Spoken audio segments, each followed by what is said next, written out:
to go out in Britain. Sound familiar? As Prime Minister, I want to speak to you simply and plainly about the grave emergency now facing our country. Energy crises and blackouts, as much part of 70s life as space hoppers, choppers and the Bay City Rollers. But they're one feature of that decade that nobody wants to revive. This week, the possibility that the lights might go out again raised its ugly head, for very different reasons. An energy assessment released by the regulator Ofgem suggested that spare capacity in the system could drop from a comfortable 14% to a terrifying 2%. Newspaper headlines followed, warning of dark days. The government is acting. It confirmed £10 billion worth of guarantees for energy company EDF to build a new nuclear power station at Hinkley Point. And it was confirmed that the northwest of England potentially has enough shale gas to keep Britain powered for 43 years. But that won't address the threat of the lights going out in the next few years. It might even be time to check under the stairs for those candles. And Energy Minister Michael Fallon. Oh, lights have come on. Could be a harbinger of things to come. He joins me now for the Sunday interview.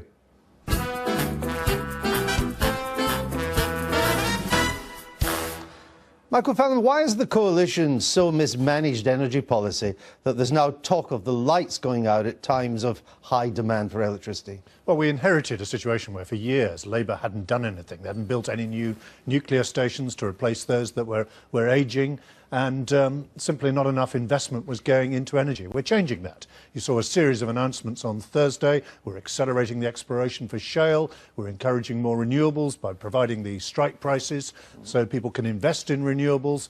And we're now organising new reserve capacity to come on stream in a few years' time. How many new power plants have opened under this coalition government? 6 new gas plants, 2 big onshore wind farms, 2 big offshore wind farms, a biomass conversion. So a lot has been done. No, not all these are up and running. Yes, they are. 6 gas plants have opened under this government, and how 2 many onshore and 2 offshore, and there are more coming. How many will open between now and 2015? At least another 4 or 5. So we're catching 4 or up. 5? 4 or 5 offshore and onshore wind farms. How many gas? There's 1 gas plant being built at the moment near Manchester. There are 11 others with planning permission. We're catching up, but you do appreciate nothing was done under Labour, and we've got a long way to catch up. Well, according to the latest report from Ofgem, and that's the official regulator, that spare electricity generating capacity is likely to fall from 14%, which is traditional, to 2%. It doesn't leave much slack, does it? No, it doesn't, and I think everybody underestimated the fact that some of the coal-fired and oil-fired, the dirtier stations, are coming off the system earlier than was originally anticipated because of our commitments under European Union and international law. That was probably underestimated, and again, we've got to make sure there's enough energy, and I want to reassure you that we are doing that. What's your estimate of the chance of blackouts? Oh, low. We're going to make sure they don't happen. I can absolutely tell you that. You guarantee today there will not be blackouts? We're not going to have industrial blackouts, factories shut at lunchtime and people sent home or anything like that. We have Ofgem, the regulator, and the National Grid who are charged with making sure that in 2 to 3 years' time that doesn't happen, and they have plenty of tools at their disposal to make sure it doesn't. Well, let's just look at what the head of SSE has said, one of our biggest utilities, the chief executive there. He says it appears the government is significantly underestimating the scale of the capacity crunch facing the UK in the next 3 years. There's a very real risk of the lights going out as a result. Well, I don't agree that there's a real risk. There is a risk, of course. There's going to be less capacity, less reserve capacity in 3 years' time, but we've got time to deal with that, and we've got plans to deal with that. Well, the situation's so serious that Ofgem and the National Grid are looking at paying industrial users of electricity to close down when demand is high. This was put to you on Newsnight. This is how you responded. And these stories that are going to be running in tomorrow morning's newspapers about how factories and businesses are going to be asked to switch off in order that power isn't cut to people's homes in 2015, are they true? No. That wasn't accurate, was it? Ofgem and the National Grid are looking at paying industrial users not to use electricity. No, let's be clear what tools they have at their disposal, and they've always had at their disposal. They've always had an operating reserve. There are companies that have their own generators who can contract to Ofgem to turn down their power or switch over to their private generators for a certain period if there's a completely unexpected spike in demand. There's nothing new about that. That's existed for 20 years. Secondly, they're looking, and they should be looking, at some recently mothballed plant to make sure the operators of that plant are ready, if that plant is needed, to bring it onto the system. How long does that take? Well, that can be done relatively quickly. Well, the gas industry tells me it takes a year to bring a mothball plant back on. We're talking about a potential tightness in the capacity in 2.5 years' time. But there is no doubt, Minister. 1 year is plenty of time. National Grid is talking about a tariff for 2015-16 to give to. It's talked even of paying industrial users not to use electricity between 4 in the afternoon and 8 if there's a danger of blackouts. You're talking about 2.5 years' time. They have plenty of time to get some mothball plant onto the system, and they have plenty of time to better balance the system. I can assure you, we're not going to have people sent home at lunchtime or industrial blackouts. What about 4 in the afternoon? We are going to have the system better managed. What about 4 in the afternoon? Well, they're not going to use any techniques that they're not already using. There's already an operating reserve, and there should be an operating reserve. But when did the National Grid or Ofgem last pay industrial users not to use electricity? Well, what they have is they for 20 years, they have them on standby. When did they last use it? They haven't had to use it so far. And now they're planning that they may have to use it. They're planning prudently ahead so that if there turns out to be a shortage, and there isn't actually forecast to be a shortage in 2.5 years' time, but if there is a shortage, they will be ready with some mothball plant that was off the system to bring it back on, and there's plenty of time to do that. Why? And they will be better. They will be able to balance the system. If it takes a year, why is there plenty of time? You won't know until there's a winter snap. And suddenly we pass this 2% limit. Yeah, you don't know a year before if that's going to happen. You'd be the first person to criticise me if we suddenly went out and bought in lots of extra capacity now and added to consumers' bills unnecessarily.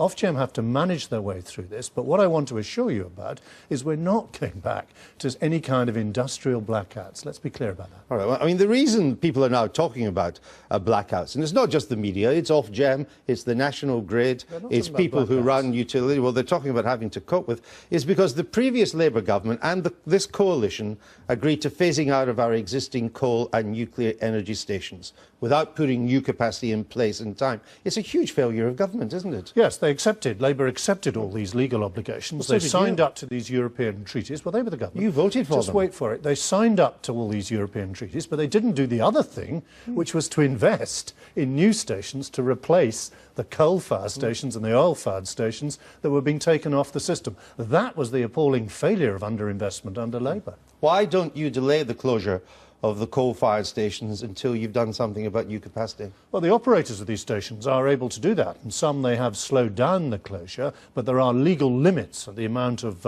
dirty power that they can generate, and they have to respect European Union law. Well, you say that, but why are we doing what the EU tells us? We're closing our coal-fired stations when Germany is building 12 new coal-fired stations using lignite, which is just about the dirtiest coal available.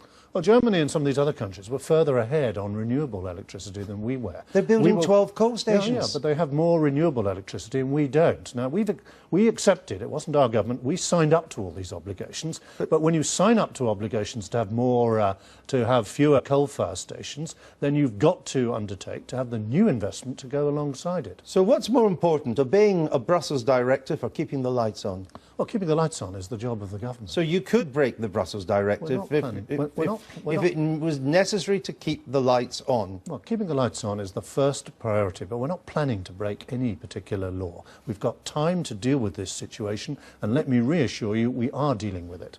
All right.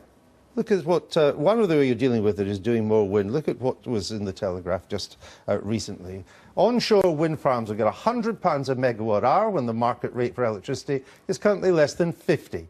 Offshore will get triple the market rate at 155 megawatt hours, described by city analysts as, quote, astonishingly expensive. And it's businesses and households that will pick up the tab in their bills for this astonishingly expensive handout. Well, first you say we're going to be short of energy, and when there's investment you need to build to provide new energy, then you're criticising that. You can't have that both ways. Now look, we've cut the cost of onshore wind. We cut the subsidy this year. We look at the cost of it. You've increased it again? No.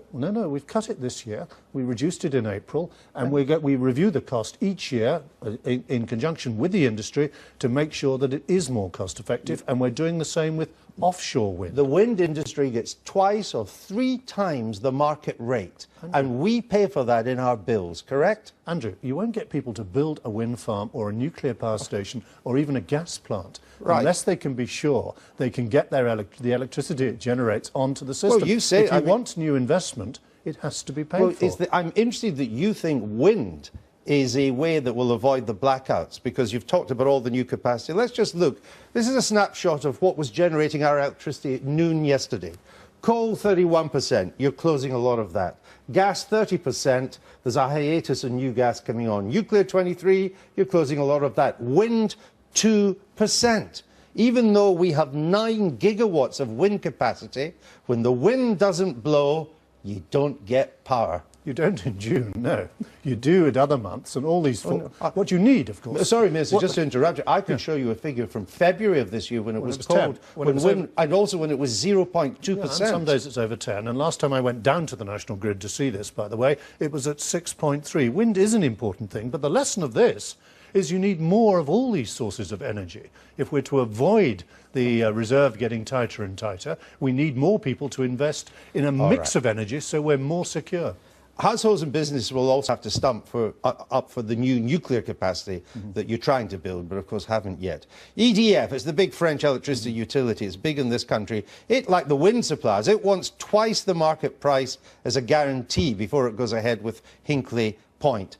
And we'll have to subsidise that too as consumers, won't we? We haven't fixed the price for Hinkley yet. We're still negotiating with EDF. I can't tell you what the actual strike price is going to be. But what I can tell you is this is a huge investment, a 30, 40-year investment into nuclear power, and it doesn't come for free. No, but they have you over a barrel, don't you? Because there's no one else able to build these stations quickly. So either you agree to EDF's price, subsidy, or it doesn't happen in the immediate future. If that was true, we'd have agreed back at Christmas when the last deadline was set. We have other nuclear operators coming in. We have Hitachi negotiating to build 2 more plants, one in Wales, one in Gloucestershire. That's a long way away, Minister, as you know. No, on the contrary. They're organising supply chain conferences at the moment. They discuss with me. We have other investment coming into potential sites at Sellafield and at Sizewell and elsewhere. The nuclear industry is picking up now after years of neglect under Labour.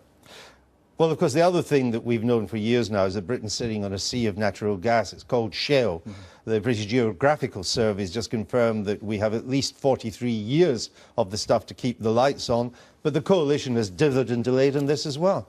Well, there was no delay. We announced on Thursday that we're getting serious about shale. We published the incentives for exploration. We have simplified the planning system. We've standardised the system of environmental permits they need, and we're ensuring that communities who host shale drilling will benefit from them. You had a 2-year moratorium on this, Minister. That's because... You had a 2-year moratorium. That's because, as you know, during some of the drilling there was some seismic activity, and we needed to be absolutely sure that this stuff can be drilled safely and protecting the environment. Well, let me just show you what happened with these so-called earthquakes from the experts at Durham University. The size and number of earthquakes caused by fracking is low compared to other man-made triggers such as mining, geothermal activity or reservoir water storage. Do you regret that 2-year moratorium now? No, I think it's important to reassure people.